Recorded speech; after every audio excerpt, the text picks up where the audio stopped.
Seguramente muchos han oído hablar del concepto Business Intelligence. Lo que no sabían es que un colombiano hoy en día está haciendo una gran revolución a partir del uso de los datos. Por eso hoy tenemos como invitado a Andrei Chira. Bienvenido, Andrei, a este espacio. Muchas gracias, Pipe. Gracias por la invitación.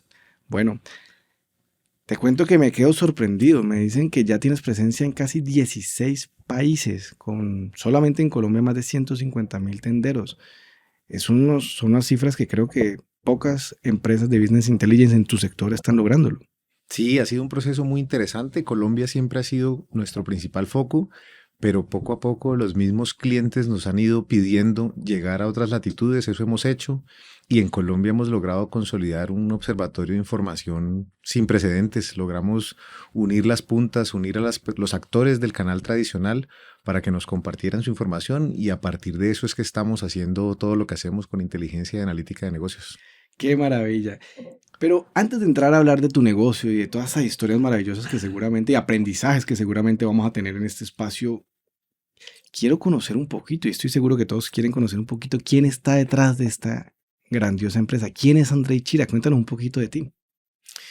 Bueno, Pipe, yo soy caleño de familia costeña, papá y mamá costeños, nacido en Cali, vivimos unos añitos allá, luego regresamos acá, y muy de familia costeña, por decirlo así, que es muy familiar, muy unidos, muy de los primos, de los tíos, y crecí en un ambiente muy bonito, muy tranquilo, muy afortunado de haber tenido una niñez que me permitió ser con tranquilidad. Seria, ahora que hablas del ser amante del deporte desde niñito, ¿no? Muchísimo, muchísimo. Para mí el deporte era todo. Yo quería estar con una pelota en la mano o en los pies todo el día. Cuando no me dejaban salir, jugaba en el garaje de la casa, jugaba en la sala, pendiente de eso todo el tiempo. ¿Y qué deportes te gustaba practicar en ese momento? Mucho fútbol, mucho baloncesto. Luego me metí mucho tiempo con el voleibol, y fui como migrando de deporte durante los años.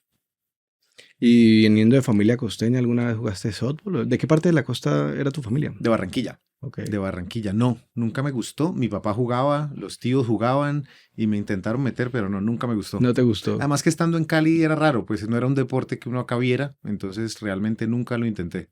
¿Pero siempre estuviste viviendo aquí en Cali o en algún momento? Entre los 4 y los 7 años vivimos en Barranquilla, entonces pues realmente son pocos los recuerdos. Ok. También sé que eres amante y gomoso de la música. ¿En qué momento se despertó ese espíritu de la música en Andrei? También chiquito, yo creo que tenía más o menos unos 7, 8 años, y fue interesante porque en mi casa nadie es músico, nadie practicaba, nadie cantaba, nadie tocaba un instrumento. Y me acuerdo mucho que en una Navidad mi mamá nos pasó una revistica y nos dijo, pueden escoger un regalo de Navidad hasta este valor. Y yo vi un pianito pequeñito y dije, este es el que yo quiero. Y empecé solo a tocar, a hacer mis melodías y mis cosas, hasta que un día mis papás dijeron, ve, este como que tiene su talento y su goma. Y me metieron a clases, y ahí estuve en clases un tiempo y después ya por mi lado. Ok, pero siempre fue piano, ¿o tocaste algún otro instrumento? No, solo piano. Intenté pues ahí tocar algunas cosas en guitarra y eso, pero realmente con juicio solo piano.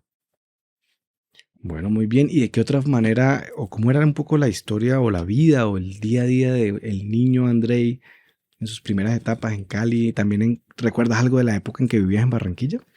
De Barranquilla poco, poco. Yo los recuerdos pequeños como que no se me quedaron tan grabados como otras personas. Me acuerdo de dónde vivíamos, me acuerdo de algunas cosas del colegio. Siempre vivimos tanto allá como acá con mi abuela paterna. Mi papá es hijo único y siempre estuvo con mi abuela, pues, y mi mamá. Entonces mi abuela estaba en la casa todo el tiempo. Entonces era otra mamá ahí, no era la abuela consentidora que muchos tienen. Era la abuela estricta, la abuela pendiente, la abuela que educaba, pero pues un amor infinito ahí, una conexión muy fuerte con ella también. Qué bonita esa historia porque cada uno de nosotros tiene historias de vida diferentes, con personas importantes, pero tener a la abuela y además una abuela casi mamá tuvo que haber tenido un impacto sobre Andrei, sobre su forma de ser, de pensar, de actuar. ¿Qué influencia tuvo ella en tu vida? Mucho, mucho. Y mi abuela era una mujer muy berraca, una mujer muy tesa, madre soltera.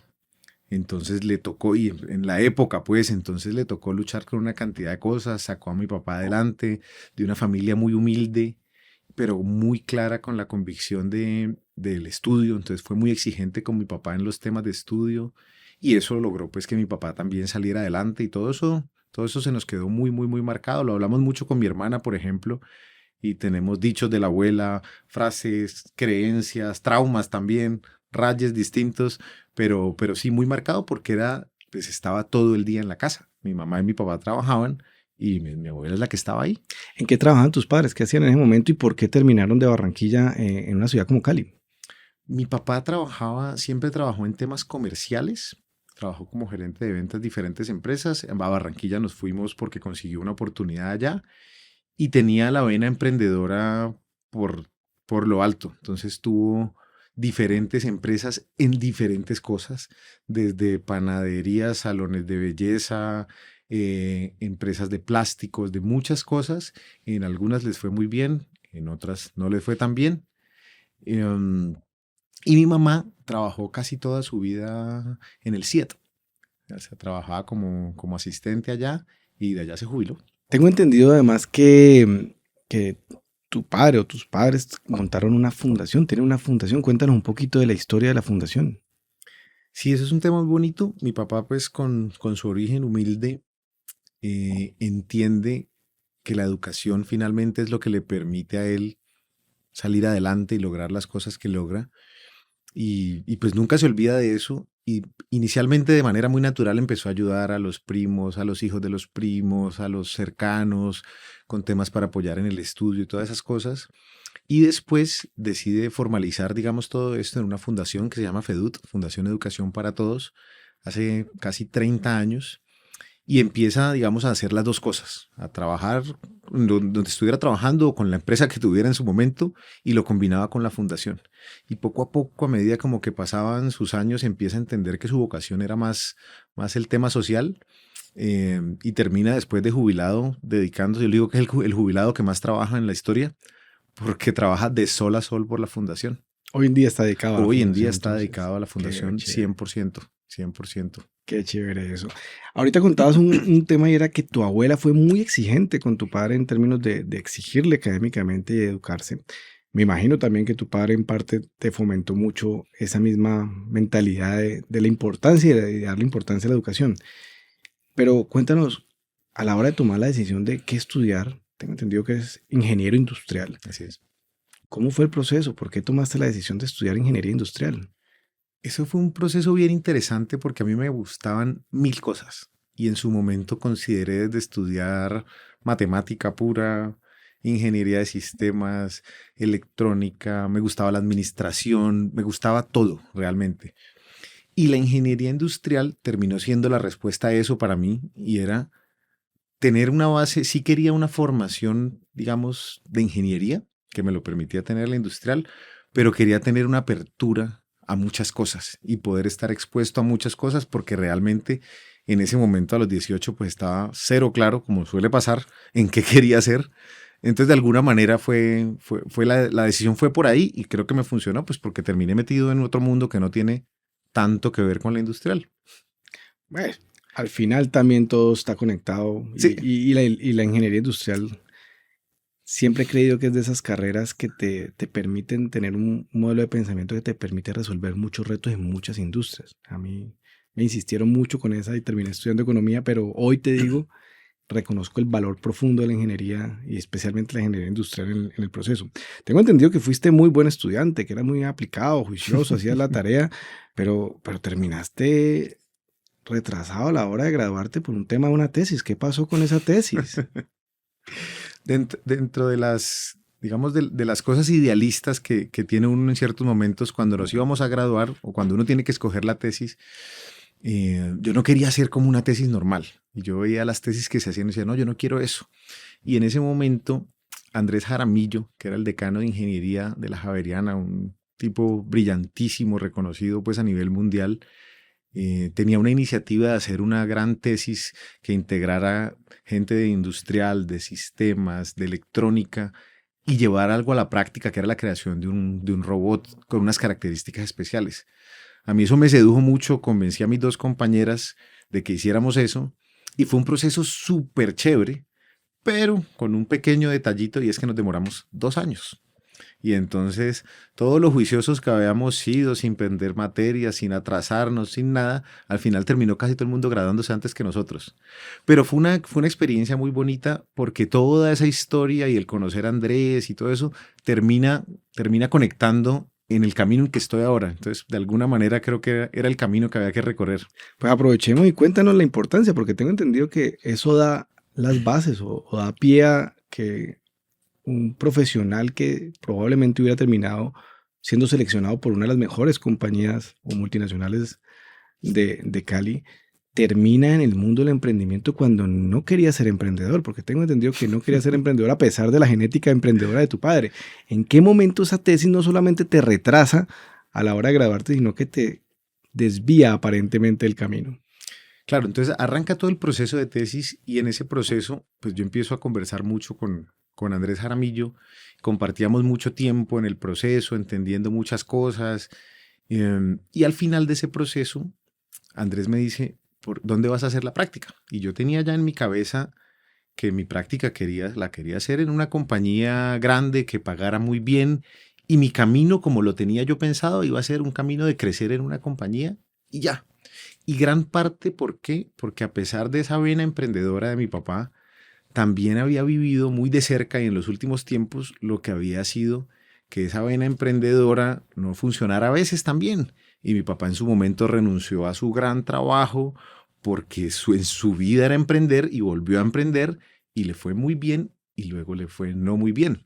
Y en ese no muy bien ya me cogió a mi grande y a mi hermana. Entonces ya estábamos en la universidad y vinieron las crisis económicas y los momentos duros que yo digo, pucha, pues eran pequeñeces para lo que realmente puede sufrir de verdad la gente, pero pues en el mundo que uno estaba era muy complicado.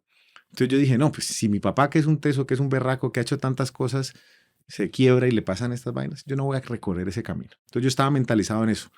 Andrés me dice, ¿por qué no trabajas en la universidad? Hay un cargo interesante, no es para un practicante, sino que es para un profesional reciente, pero yo te visualizo ahí. Y yo estaba muy terco que no, eh, pero la sola, digamos, idea de trabajar con este personaje me sedujo finalmente. Me sedujo al punto que dije, ok, pues voy a hacerlo un tiempo. Y estando ahí, en esa práctica que se convirtió en casi año y medio que terminé trabajando en la universidad, uno de los proyectos que me asignan era el diseño de un sistema de indicadores de gestión que ayudara a las mediciones de la universidad. Y ese proyecto que después lo llevamos a la materialidad con un ingeniero de sistemas en un software para esto, termina siendo la semilla para emprender. Entonces, estando en la universidad, haciendo este proceso, con la inocencia de, pues, pucha, esto es súper sencillo, porque entonces parte del proceso era, había que investigar qué había. Entonces, claro, todas mis compañeras estaban trabajando en las empresas donde yo pensaba trabajar. Entonces digo, bueno, ¿y qué hacen acá? ¿Qué hacen allá? ¿Cómo hacen los indicadores? Y entonces con mi investigación de mercado de 3 entrevistas dije, en el mercado no hay nada. Un software de indicadores es lo que se necesita. A nivel mundial no hay nada. Entonces dije, pues, pucha, ¿qué más voy a hacer? Voy a renunciar y voy a hacer empresa. Y en ese momento cuando decís voy a renunciar y voy a hacer empresa, ¿había alguna oportunidad, un negocio? ¿Estaba vislumbrándose algo que te permitiera decir, es que de aquí me puedo pegar, este es mi primer contrato, mi primer negocio que me va a permitir dar el salto? No, no había nada. No había nada. Tenía una ventaja y por eso yo digo que emprender joven, sin familia y sin hijos, pues es más fácil que los que toman la decisión de emprender más grande. Yo digo, son muy valientes. Yo vivía con mis papás, no estaban en una buena época y recuerdo cuando fui y le dije a mi papá, quiero emprender, me miró con esa cara de, ¿cómo te digo que no? ¿Cómo te digo que no si es lo que te he mostrado toda la vida? Entonces me dijo, nada, te apoyamos en lo que podamos, no estamos en las mejores épocas, pero te apoyamos. Entonces eso era una tranquilidad, tenía un techo, tenía la comida básica, pero no había proyectos, no había absolutamente nada. Había unas expectativas gigantes. Yo siempre digo que parte del emprender es la inocencia y la inocencia de creer de que todo va a ser más fácil, porque si uno supiera que va a ser como es, de pronto no se anima. Entonces dentro de esa inocencia yo decía, no, hacemos esto y en 2 meses pasa esto y en 3 y en 6 meses ya estoy donde quiero estar. Y pues no es tan así. Cuéntanos un poco esa historia que me ha parecido fascinante desde que la escuché por primera vez, de un primer contrato que iba muy bien, que todo parecía que se iba a cerrar y que ese contrato iba a ser el que les iba a catapultar prácticamente. ¿Qué pasó con ese contrato? Hubo dos cosas interesantes que fueron dos golpes de realidad. Una primerita, que fue el primer negocio que íbamos a hacer, se dio en dos reuniones. En tecnología normalmente los procesos son largos, son consultivos, va, viene, participan personas. Este no, una reunión dijeron interesante, segunda reunión pasamos propuesta, listo, contrato, vamos a arrancar. Y yo dije, "Pucha, esto es facilísimo, esto va a ser muy fácil". Justo cuando se iba a firmar ese contrato, cambiaron a las personas de tecnología de esta compañía y el contrato se cayó. Y ese fue el primer golpe de realidad que fue, pucha, puede que no sea tan fácil. Y la más fuerte de todas fue, en medio de este proceso, llevábamos más o menos unos 2, 3 añitos con la compañía, y se nos presentó una oportunidad muy interesante y terminamos desarrollando en ese momento una tecnología que servía, no tenía nada que ver con lo que hacíamos, pero esa tecnología servía para que ese problema que tiene uno con los proyectores cuando proyecta de un ladito que se ve como una forma así, nosotros solucionábamos eso hace 17 años por software. Entonces, desde tu computador solucionabas eso. ¿Qué sucedió ahí? Que esto fue, pucha, nos hicimos multimillonarios, Pepe. De un momento a otro, en esa época estábamos en Parquesoft, donde la empresa nació, nosotros caminábamos por los pasillos y la gente nos miraba y decía, estos manes se embilletaron, ya la hicieron. Y solo porque habíamos tenido la oportunidad de presentarle esto a unos grandes, una multinacional muy grande en el negocio de los proyectores, habían dicho que eso valía millones de dólares y era una oportunidad que estaba ahí. Y nosotros dijimos, ya, nos jubilamos, 25 años, tendría yo 26, nos jubilamos, hasta aquí llegamos. Y esa oportunidad se convierte en un detonante interno con mi socio en ese momento. El negocio no se da por las razones, esto da para un podcast aparte, toda esa historia. Pero para resumirte la historia, termina no dándose el negocio, termina esta relación de sociedad fracturándose y terminamos descuidando el negocio que sí funcionaba, chiquito, pero funcionaba durante 6, 8 meses, pues porque a la hora de vender $3,000 contra vender $20 millones, pues se caía de su peso. Todo se descuida y de un momento a otro todo se cae. No hay producto multimillonario, no hay socio y aterriza la empresa que usted quería montar, pero ya sin socio, que era el de tecnología, no yo, y sin ilusiones. Y sin toda la plata que íbamos a Y sin toda la recibir plata, no, con ese negocio. esa plata nos la gastamos 10 veces. Mencionaste a Parquesoft. He sido un fiel creyente del trabajo que Parquesoft ha venido realizando, no solamente en Cali, en más de 15 ciudades, e incluso el impacto que ha tenido fuera de Colombia. Cuéntanos un poquito qué fue Parquesoft para André y para su empresa. Tengo entendido que es un ecosistema que ha catapultado a muchos de los que hoy en día son grandes empresarios del sector de tecnologías. Parquesoft fue algo espectacular en nuestro proceso y yo pienso en la gente que emprende sola, como mucha gente que no emprende en estos ecosistemas y digo, qué duro porque lo más difícil para mí de emprender es que uno está muy solo, estás solo con tus ideas, estás arrancando, entonces no puedes tener internamente al equipo que te sueñas, no puedes tener el gerente X o la persona Y, entonces estás solito con los colaboradores que puedes pagar para el momento de empresa. Y Parquesoft, aparte de las grandes cosas que se daban ahí, para mí lo más importante era el ecosistema. El ecosistema de poder tomarme un café a las 10 de la mañana con alguien que estaba viviendo los mismos problemas míos o que ya los había vivido y me decía, no, por ahí no es. El camino no es por ahí, el camino es por acá. Yo ya tengo un modelo de contrato, yo ya pasé esto. Y ese ecosistema que era como una terapia de grupo, para mí fue fundamental desde los negocios, desde el desarrollo interno, desde las posibilidades de pensar cosas diferentes, fue importantísimo. Una de las cosas que hemos visto es que muchos de los empresarios en ocasiones se sienten muy solos a la hora de tomar decisiones porque ese ejercicio de liderazgo finalmente es muy solo. Cuentas como en Parquesoft encontrar con pares con los que pudieras conversar te permitía fortalecerte. Hoy en día, André, ¿con quién se junta? ¿Con quién habla? ¿Con quién se reúne para tener estas conversaciones que solamente se entienden entre los mismos que están liderando empresas?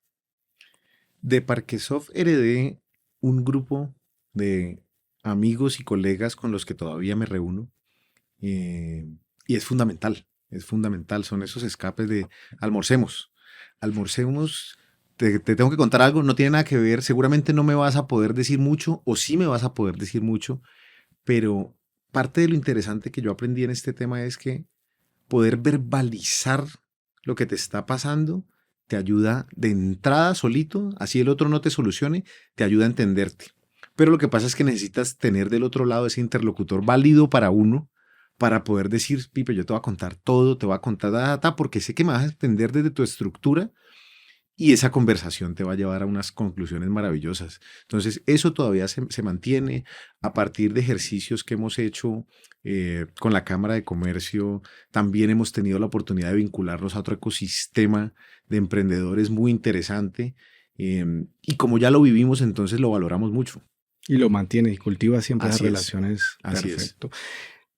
Andrei, cuando arranca el proyecto no se llamaba Grupo Bit inicialmente. Tengo entendido que se llamaba Frog IT. Frog IT. Sin embargo, hay un momento en donde tomas la decisión de juntarte con tus socios, con tus actuales socios, para crear ese nuevo proyecto. Cuéntanos cómo fue ese proceso de juntarte y cómo decidir, pues finalmente dejar de ser el único dueño de este negocio y de tener el control a compartirlo con alguien de otro negocio, de otra empresa. ¿Cómo fue ese proceso? Entonces, después de todo este tema de ser virtualmente multimillonarios, te contaba entonces que quedo yo solo con la empresa, quedo sin socio, quedo con el negocio que estaba, en lo que estaba, en crisis, realmente un momento de crisis muy fuerte, de esos momentos que uno dice, creo que no voy más. Sin embargo, dentro de la terquedad, listo, vamos adelante. Y en ese momento, digamos que mi gran frustración, siendo yo una persona no técnica de formación, la brecha que tenía yo con los ingenieros, tenía un par de ingenieros de desarrollo en ese momento, para mí era muy difícil transmitirles a ellos lo que yo quería hacer en términos de producto. Entonces era muy difícil guiarlos, muy difícil cerrar esa brecha conceptual con lo técnico. Entonces yo dije, lo que yo necesito hacer es no puedo conseguirme un gerente de desarrollo, no tengo plata para eso. Me habíamos levantado unos recursos de unos proyectos de emprendimiento y dije, listo, yo tengo para pagarle 10 meses a un asesor. Yo lo que necesito es un asesor que se siente conmigo, que me entienda y que me ayude a bajar eso a mi equipo, el equipo que puedo tener hoy. En ese proceso, vuelve y juega, porque eso fue un tema súper importante, pues estamos rodeados de compañías de tecnología. Entonces yo empecé a preguntar, ¿quién me podría asesorar? ¿Quién me podría asesorar en este tipo de cosas? Y llego con John Carvajal, que es uno de mis socios actualmente, y alguien me dice, mira, esta es la persona con la que tienes que hablar. Es muy bueno técnicamente, pero no solo eso, está en temas muy relacionados con los que ustedes están haciendo. Entonces me senté a hablar con él, le dije, mira, estoy en estas, me pasa esto, yo necesito esto, tengo esta plata. Y John, muy visionario, me dijo, vamos a hacerlo, la plata es lo de menos, hagámoslo porque yo estoy viendo cosas muy interesantes que juntos con las tecnologías se pueden hacer. Estábamos en el mismo mundo, solo que con, digamos, enfoques distintos y tecnologías complementarias. Entonces, así arranca el tema, como una asesoría. Luego dijimos, éramos dos empresas pequeñitas, pero era una réplica de la otra, ambos con una persona en soporte, 2 ingenieros de desarrollo, un asistente administrativo, eran un copy-paste igualitos. Y dijimos, estamos siendo ineficientes. Entonces, luego hicimos una alianza. Entonces, hicimos una alianza, nos inventamos el nombre de la alianza, que era Grupo Bit, pero éramos cada uno por su lado. Yo encargándome de temas comerciales, de temas conceptuales, John de temas técnicos. Y esta alianza poco a poco empezó a ser un tema como que, pucha, ya estamos tan metidos, y un día nos dijimos como que, bueno, ¿y nosotros qué venimos siendo? Y materializar ese que venimos siendo termina diciendo, no, esto, pues, seamos una empresa. Y era raro, por lo que tú dices, porque yo soy el que me mando, ahora vamos a compartir. Fuimos creo que muy inteligentes en ese momento en decir cómo nos vamos a fusionar. Entonces los contadores eran, no, pero que los activos, que los pasivos, que los ingresos, que la cartera. Y nosotros dijimos, no, vamos a fusionarnos miti, porque nos estamos fusionando el futuro. En el presente no hay nada. En este momento las sumas y los restas no dan nada. vamos a aportar por mitades a esto que vamos a construir y cuando esto sea grande, pues vamos a estar así. Dos personalidades además totalmente Sí. diferentes, ¿no? Dos personalidades, no solamente dos áreas y dos enfoques de trabajo diferentes, sino dos personalidades diferentes que se han complementado muy bien en el tiempo, lo cual además evidencia que el valor realmente es juntarte con el diferente. Muchas veces tendemos es a buscar el igualito para entenderme y para evitar fricciones. Cuéntanos ese punto que es importante. Total, somos bien diferentes y con nuestro otro socio Ricardo también somos bien distintos, pero ha sido muy chévere porque todos hemos entendido el valor del otro, todos hemos entendido qué aporta uno y dónde decir, ok, no estoy de acuerdo, pero avancemos. Y ha sido una relación muy fluida, ha sido el éxito. Yo he tenido otros negocios eh, y los socios o son tu potencializador o son lo que te frena, lo que te frena. Un amigo decía que no hay malos negocios sino malos socios y yo cuento con unos socios increíbles en este camino. ¿Cuál ha sido uno de los momentos más difíciles para Grupo BIT y para Andrei también? Momentos duros, los primeros años son muy duros. El flujo de caja, era tal vez lo más complejo. Ese afán de fin de mes de poder pagar la nómina, ese círculo, yo digo que es un círculo vicioso que es difícil romper de muy chévere lo que haces, pero ¿quién más lo está comprando? Muy bonito, pero yo te doy la oportunidad cuando estas cosas pasen. Y yo, sí, pero ¿quién me va a dar la oportunidad para que pase la primera vez? Porque tengo 10 que me están esperando de segundo, pero ¿quién va a ser el primero? Eh, entonces, ese ha sido un momento muy complejo. Personalmente, para mí el previo a unirme con John y su empresa fue muy duro. Fue muy duro. Fue el momento que yo dije, creo que voy a tirar la toalla. Después de eso yo digo que los problemas nunca se acaban, sino que se transforman. Entonces, primero era el flujo, luego era que no alcanzábamos a entregar a tiempo, o que no dábamos abasto en soporte, o que el producto no funcionaba, o que te va a cancelar un cliente. Pero para mí lo más crítico era ese flujo, porque el flujo te quita la tranquilidad. Entonces, la tranquilidad de no tener seguro qué va a pasar a final de mes, como emprendedor te desenfoca. Entonces, la lucha por mantener el foco a pesar de las dificultades, para mí ha sido una de las claves. Y es poder decir, es que me están ofreciendo esta plata, pero no vamos a hacer temas de inteligencia de negocios, sino que nos vamos a meter a hacer un software de nómina. ¿La acepto o no la acepto? Y nosotros afortunadamente tuvimos la decisión y la fortuna de que logramos solventar de otras maneras para mantener el foco, porque el foco es lo que nos hizo volvernos muy buenos en lo que hacemos. Además del foco, ¿qué otros hábitos ha venido construyendo Andrei para mantener ese estado de centramiento? Porque mm, normalmente cuando además estás emprendiendo y además te está yendo bien, aparecen todo tipo de oportunidades y además muchas de esas bastante interesantes que uno diría, yo podría aprovechar esa oportunidad y podría ser una fuente nueva e interesante de ingresos. ¿Cómo mantener ese foco y qué otros hábitos además le han permitido a Andrei llegar a ser Andrei y tener el resultado que Andrei ha tenido hasta el momento? Los hábitos son fundamentales y a mí con los hábitos me ha pasado algo y es que uno tiene que entender cuáles son los que le funcionan a uno. Y entonces, por ejemplo, en los temas de organización, de planeación y todo eso, mi estructura mental no es muy cuadriculada. Mi estructura mental no es de, tengo mi agenda. Yo veo, y siempre lo he visto y me llama mucho la atención, la gente que tiene cuadradas todas sus horas y las horas de leer el correo y estas cosas. Y yo luchaba mucho contra eso porque yo decía, puchas, yo quisiera ser así y creo que debería ser así. Y traté todos los medios, me inventé mis herramientas, pagué software para hacerlo, hasta que entendí que el hábito correcto para mí no era eso. Esa no es mi naturaleza. Yo no pienso así, yo no funciono así. Y entendí que hay dos cosas que me mantienen a mí en el camino. Una es visualizar y digamos que conscientemente hago ejercicios de visualizar a dónde quiero llegar y qué quiero hacer y visualizo mis espacios, visualizo mis reuniones, me visualizo cerrando negocios, me visualizo creando productos. Y dos, ya en lo más, digamos, operativo, planeo con logros que quiero tener o en un día o en una semana. Y eso es lo que yo hago. Y quiero lograr estas tres cositas. El resto, mi cabeza se logra organizar para resolver. No necesito escribirlo todo, no, y me funciona. Y entendí eso, que ese era el hábito que a mí me funcionaba. Bueno, pues estás diciendo algo que me encanta. Planeación de un día o de una semana. Cuando durante mucho tiempo nos enseñaban en planeación estratégica a planear 1, 2, 3, 5 años.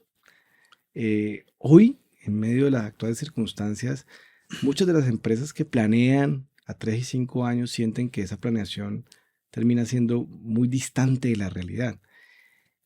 Y en un mundo tan cambiante y cada vez más volátil, pues muchas de estas planeaciones nos han llevado a estar revisando permanentemente en qué estoy, dónde está mi foco de atención, aprovechando que hablabas de foco ahorita, y en qué concentro mi estrategia o cuál es mi estrategia para jugar. Cuéntanos, ¿cómo llegaste a este tema de planear un día y una semana y cómo además alinear esa planeación de un día y una semana con la visualización de lo que quieres llegar? Porque finalmente estás pensando cosas en el largo plazo. De acuerdo. Nosotros, digamos, nos conectamos con una metodología de horizontes. Entonces, si es visualizamos y escribimos lo que queremos en el largo plazo, llámalo largo plazo, 3, 4 años. Visualizamos luego un horizonte 2 y son las cosas que tenemos que estar trabajando, y luego un horizonte 1 que es el ya. Digamos que eso es metodológicamente como lo hacemos con todo el equipo, directivo. Ese norte se mantiene, pero ese norte pues está muy bonito, sí, queremos ser, queremos llegar, queremos estar, pero ese no es accionable. En el horizonte 2 ponemos ya cosas que sabemos que tenemos que empezar a hacer para poder llegar a, y el horizonte 1 sí es el día a día, los retos del año. Siempre planteamos como esos retos del año. Cuando te hablaba ya del día a día o el semana a semana, ese es más para mi forma de operar. Entonces, estas cosas las revisamos, están planteadas, pero digamos que en la forma de agendarme en mi trabajo, porque yo digo, en mi caso, el 70% de las cosas que yo hago son con más gente, en reuniones, con clientes, con equipos, pero en ese tiempo mío, en el que yo tengo que ponerme a pensar y hacer las cosas que van a ayudar a que esta compañía trabaje en el 1, en el 2 y llegue al 3, ahí es donde digo, no, yo con que esta semana logre estructurar un plan para esto, chequeado, mi semana productivamente se logró. Y entonces esas cositas son las que trato de alinear con ese largo plazo. Así más o menos es como funciono. Y entonces en ese orden de ideas, de alguna manera, esa es la forma en que Andrei planea, pero su equipo tiene una forma de organizarse y de planear para darle también prioridad, porque pues para ti y para nadie es un secreto que en el día a día hay una cantidad de cosas que nos van absorbiendo, atendiendo eso urgente, que siempre aparece, pero que nos va aplazando esas cosas importantes que en el horizonte 2 o en el horizonte 3 necesitamos desarrollar, pero se pierden. Uh-huh. ¿Cómo crear en tu equipo? ¿Cómo le estás logrando que tu equipo diga, ojo, no nos distraigamos solamente atendiendo el día a día? Uh-huh. Recuerden que es importante meter eso. ¿Cómo lo estás logrando o cómo has venido creando esa cultura dentro de Grupo Bit? Lo que hemos hecho es que lo estamos haciendo explícito y le damos espacio cuando nos juntamos el equipo directivo. Porque antes se convertían esos espacios en los indicadores del mes, las cosas del mes, los cumplimientos, y luego uno acababa el año y decía, me fue bien, me fue mal en el año, pero ¿qué hicimos para? Entonces, lo que decidimos, y esto te estoy hablando que es un tema que lo entendimos hace poco realmente, y que llevábamos varios años haciendo los temas de planeación por horizontes, y es, hay que darle espacio a ese largo plazo. Entonces, metodológicamente abrimos espacios en nuestros comités para decir, venga, ¿y usted qué está haciendo? ¿Qué está haciendo, Pipe, para los objetivos de Horizonte 2 que usted tiene? Cuénteme. Entonces uno ya solito empieza a decir, pucha, yo tengo que sacarme el tiempo. Y nosotros hemos sido, digamos que mi filosofía es, cada cual en su proceso del día a día define cómo trabaja. Y lo aprendí desde mí, porque yo dije, no, si a mí me hubieran exigido agendarme hora tasa, yo no podría funcionar. Entonces yo en eso no me meto con nadie. Pero lo que sí digo es, ¿cuáles son los mínimos que yo espero de Pipe que esté logrando para el otro año, Pipe, cuéntame en qué vas. Ya hiciste algo, ya hiciste una llamada, ya hiciste un plan, ya hiciste una cosa y estamos avanzando ahí. Excelente. Sí, cada vez más y más con las nuevas generaciones, el tema del horario no es justamente el que te va a determinar si se cumple o no el objetivo, sino que estemos avanzando en las pocas cosas claves, en las metas crucialmente importantes. Me encanta mucho eso que estás diciendo y en ese orden de ideas me surge otra pregunta. Eh, Así como Andrei tiene hábitos dentro de su día a día para mantener ese estado de centramiento y lograr los resultados que quiere, fomenta hábitos y una cultura dentro de la organización que haga que como organización esté permanentemente creciendo, avanzando y proyectándose. Yo busco, digamos que trato de fomentar las cosas que a mí me funcionan y yo trato de transmitirle a la gente dos cosas bien importantes. Una, em, la tranquilidad no es negociable. Entonces, buscar tranquilidad y buscar balance es fundamental, fundamental. Y esto desde los emprendedores nos cuesta mucho porque el emprendedor que se respete le gusta trabajar de sol a sol y piensa que entre más horas meta y más sacrificio, más rápido va a llegar.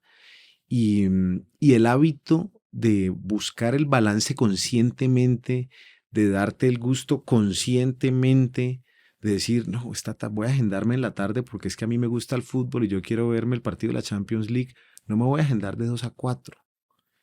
Eso como hábito, porque lo convertí en un hábito, a mí me funciona y trato de transmitírselo al equipo. Y para mí es chévere que la gente, por lo menos mi equipo directo, entienda que yo estoy bien con eso, porque a la gente a veces le da pena. Y es entonces, y yo incluso le digo, Caminan, vamos a vernos este partido. Vamos a vernos este partido, vamos a tener este espacio porque creo que eso le da a la gente otro nivel de compromiso y no solo un nivel de compromiso, un nivel de satisfacción. Ese balance es el que te permite funcionar mucho mejor. A mí me encanta todo lo que me estás contando porque a veces hablamos de responsabilidad social empresarial y está muy bien cuando las empresas ayudan además a otras organizaciones a resolver muchos de sus retos, pero siempre he creído que ese trabajo empieza en casa y creo que con todo lo que me has contado, ese trabajo ya se está haciendo dentro de Grupo Bit. Pero también tengo entendido que desde Grupo Bit también hay un apoyo a esa fundación con la que ha venido trabajando tu padre. Cuéntanos un poquito qué relación hay entre Grupo Bit y la fundación. Sí, consistentemente tratamos de apoyar los diferentes programas. Hay dos cosas. La gente, voluntariamente, hay muchos que aportan y hacen sus aportes, algunos de tiempo, algunos van y dictan alguna charla o algún curso, otros aportan mensualmente a alguno de los programas y nosotros desde Grupo Bit tratamos también de estar bastante vinculados o con donaciones o con espacios, buscamos a veces ir o a veces que vengan. Tenemos una gran visión que en esa estamos. Yo me doy un poco duro porque no lo hemos avanzado como quisiera, y es en un tema de valor compartido. Y ese concepto de valor compartido es cómo logramos articular la misión de una fundación como FEDUT con el mundo real, empresarial, para que el tema no sea, ay, que sí, le voy a donar a FEDUT, le voy a dar, no. Es cómo hacemos para que desde FEDUT logremos generar tanto valor a un grupo BIT, y me pongo de ejemplo porque ese es el reto que tenemos, para que lo que hace, la plata que da Grupo BIT no es una donación, es un tema porque él percibe valor. Entonces, ese creo que es el reto. Nosotros tenemos desde Grupo BIT una posición muy interesante porque articulamos muchas compañías grandes, articulamos distribuidores, tenderos, vendedores. Entonces, yo me sueño un poco en cómo ese valor compartido lo logramos crear para que el día que yo le diga a otra compañía, a un distribuidor, es, ven, yo quiero que dones a FEDUT. No, es, mira, FEDUT lo que te puede dar. Tú vas a pagar por eso, vas a recibir un servicio, pero además con lo que pagas estás generando valor para otros. Estamos creando una gran comunidad y es romper esa línea de la donación al valor. Al verdadero valor compartido. Qué espectáculo eso que estás diciendo. Imagino que con todo esto que me estás contando, si no lo son ya, van a terminar siendo una de estas empresas de triple impacto que se están convirtiendo en ejemplo en el mundo entero. No lo somos todavía, vamos por partes. pero sí está Pero ahí en el están radar. haciendo la tarea. Es decir, Eh, al final el impacto económico, social y ambiental se está dando. eso es lo importante, al final eso Falta es el lo importante. certificado. Sí. No, qué espectáculo. Además, qué alegría cuando uno empieza a darse cuenta el poder y el impacto que tienen los emprendedores, los empresarios sobre un país, sobre la economía, sobre el empleo, sobre la generación de oportunidades.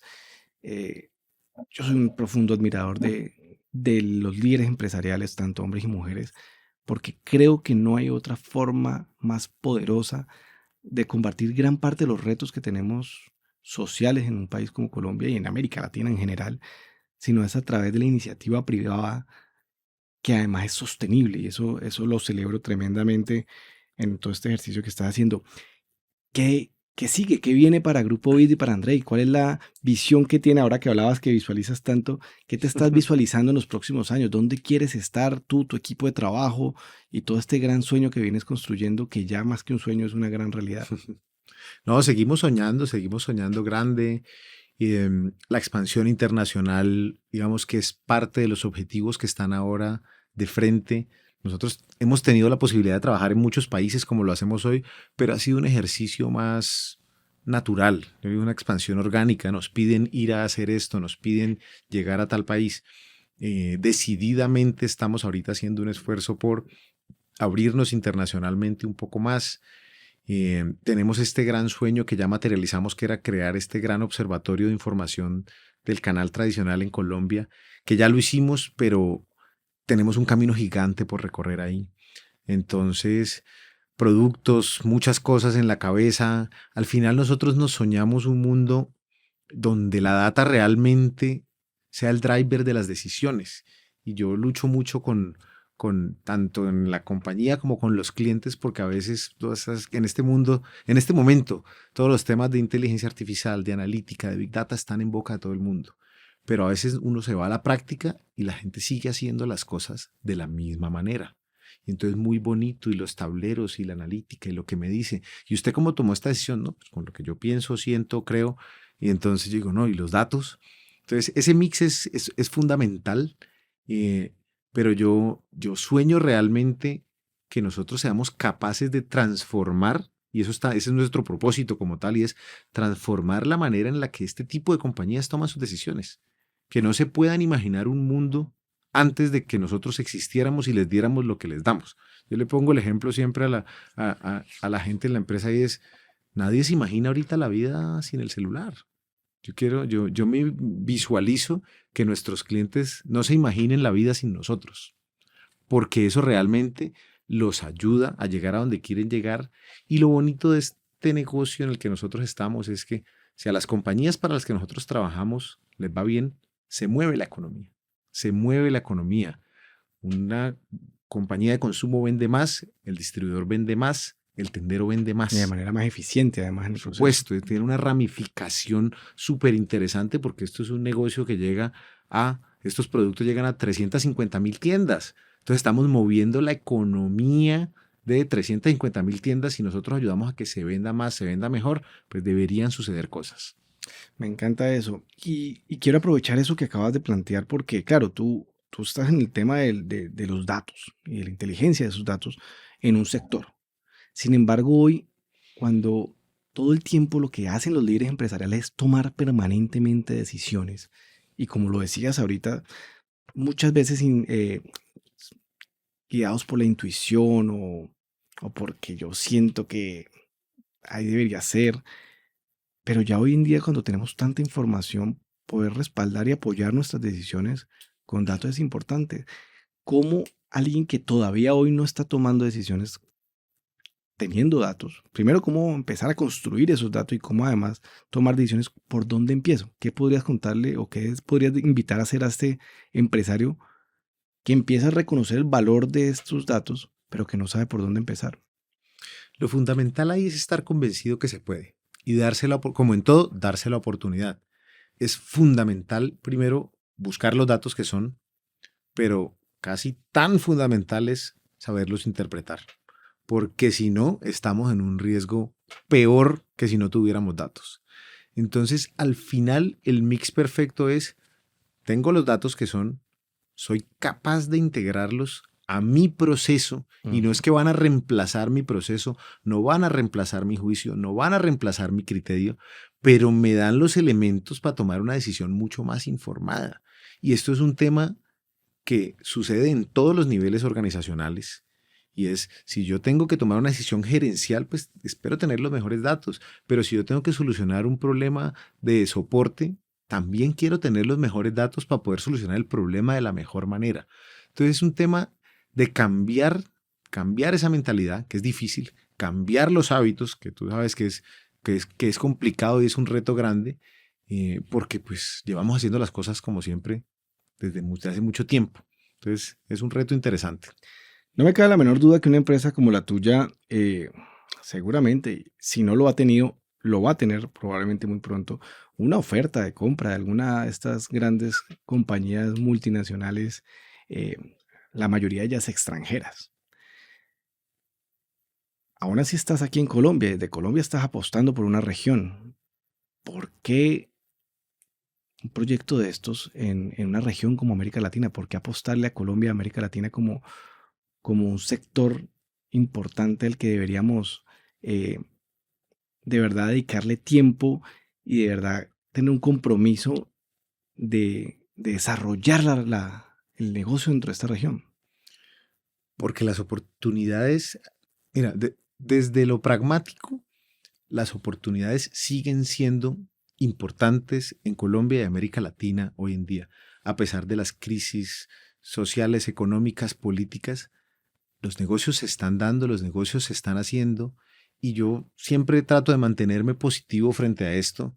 Creo que a los que no nos han tocado otras crisis y otros momentos tan difíciles como el que estamos viviendo hoy en día, generalmente a la gente de nuestra edad le cuesta un poco más trabajo porque no lo ha vivido. Cuando uno habla con los que ya han vivido otras cositas y han vivido estas inflaciones que tenemos ahora, Ujú. dicen, ah, sí, eso va a pasar. Eso ya, ah, sí, coyunturas políticas, ya hemos tenido. Entonces, yo soy un convencido que la estabilidad va a volver y que lo que tenemos es que seguir trabajando para que la cosa fluya. Creo que la pandemia fue un buen detonador de lo que somos, y es, pucha, nos asustamos, nos pusimos en crisis, algunos la sacaron, otros no, pero nos volvimos a parar todos, nos volvimos a parar todos. Entonces, de alguna manera, las cosas que han pasado creo que nos preparan para el momento en el que estamos. La pandemia, luego los temas del estallido social en Colombia, todas esas cosas han hecho que estemos preparados para el momento en el que estamos. Entonces yo no veo otro camino que trabajar, Que seguir trabajando y seguir apostando. por Y supuesto. que van a seguir viniendo más temas. Es decir, cuando por fin creímos que habíamos superado la pandemia, venían estos estallidos sociales no solamente en Colombia, sino en muchos lugares de América Latina. Luego, una guerra al otro lado del planeta que creíamos que eso no nos iba a tocar, pero nos terminó impactando fuertemente con la inflación mundial. Y ahora incluso la introducción de la inteligencia artificial que también viene otra vez a ponernos de cabeza muchas cosas y a repensarnos. Así que me encanta todo eso que estoy escuchando y por eso quiero preguntarte, ¿cuál es esa frase, cuál es esa máxima que guía a Andrei en el día a día y que dice, en los momentos incluso más difíciles, lo que me mantiene claro, firme, con la dirección? ¿Cuál es? Son muchas, Pipe, pero hay una que es como mi mantra, y es disfruta el proceso. Disfruta el proceso porque es lo único que te permite estar bien mientras pasa lo que quieres que pase. Y para mí eso es fundamental porque es muy fácil, y no solo en lo empresarial, sino en la vida, es muy fácil estar esperando a. Es muy fácil estar diciendo, voy a estar bien cuando me compre esto, cuando me gane esto, cuando llegue este cliente, cuando libere este producto. Y en ese llegar a se te va la vida, personal y empresarial. Entonces, cuando yo miro para atrás, y por eso siempre en estos espacios cuando me preguntan por los momentos más duros y esas cosas, es como que inconscientemente se van diluyendo porque en el proceso he decidido disfrutármelo. Y eso es lo que permite que uno siga adelante, siga tranquilo. Cuando llegan las cosas te pones más feliz que nunca, pero tienes que ser feliz mientras tanto, porque a veces no llegan, o a veces no llegan al momento en que esperabas. Y a veces cuando llegan, Pues te genera una felicidad también, pero no tanto como el disfrute de ese momento en donde estaba la ilusión de querer llegar por él. Claro, es que cuando llegaste a ese ya tienes otro en la cabeza. Ya estás Ya cuando pensando en el llegaste ahí ya siguiente. estabas pensando en el siguiente, entonces como que, sí, chévere. Entonces ese goce del proceso es fundamental para el emprendedor, para el empresario y para la vida. Andrei, qué alegría este conversatorio, qué alegría escuchar cómo las empresas de América Latina están proyectándose y creciendo, cómo están siendo relevantes en el mundo entero, cómo están solucionando además retos realmente importantes que benefician al mundo. Te quiero de verdad dar las gracias por estar aquí, por regalarnos este tiempo, por compartirnos tus historias. Me llevo de aquí, creo que todos nos llevamos temas interesantes como el poder de la visualización, el tema de la planeación, además una planeación que aunque tiene horizontes de largo plazo, le apuesta fuertemente al corto plazo, pero también temas como el foco, que creo que es una de las cosas que cada vez más requerimos muchos de los empresarios para no dejarnos distraer en el camino por tantas cosas que siempre van a estar allí, pero que requieren ese regresar a este momento. Y sobre todo, esa mirada desde lo social, desde el entender que no solo somos empresas para crear dinero, somos empresarios que crean riqueza y la riqueza no se crea solamente con dinero, sino con todo el impacto económico, social y ambiental que estamos teniendo en nuestro espacio. Así que no me queda más que decirte gracias por estar aquí y siempre esta será tu casa. Bienvenido. Muchísimas gracias, Pipe. Muy contento de compartir este espacio. Esperamos tenerte pronto. Claro que sí. A todos ustedes, muchísimas gracias.